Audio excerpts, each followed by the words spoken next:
Pemirsa, sebanyak 108 orang jemaah haji lanjut usia atau lansia asal Kota Palembang dipastikan akan menunaikan ibadah haji tahun 2025.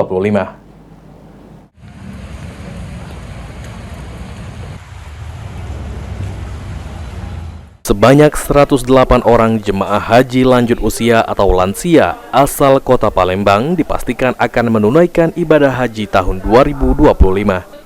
Disampaikan PLT Kepala Seksi Pelayanan Haji dan Umroh Kementerian Agama Kota Palembang, Untung Gudmir, guna memastikan keamanan dan keselamatan para jemaah haji lanjut usia. Pihaknya berupaya agar para jemaah lansia didampingi oleh mahram ataupun keluarga dekat dengan syarat juga sebagai calon jemaah haji. Selain itu, pihaknya juga akan memberikan perhatian khusus kepada para jemaah haji lansia selama berada di dalam kloter, baik dari keberangkatan hingga kepulangan kembali ke tanah air.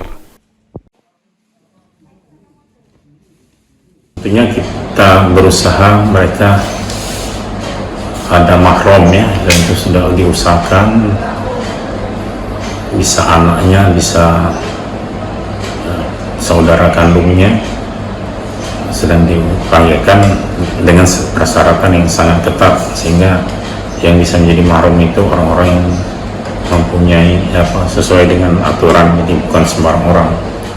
Sementara itu, dari total kuota haji Kota Palembang sebanyak 3.400 orang saat ini sudah terisi sebanyak 3.224 jemaah. Pihaknya hingga kini masih menunggu 36 orang lainnya melakukan pelunasan haji 2025. Lutfi, PAL TV.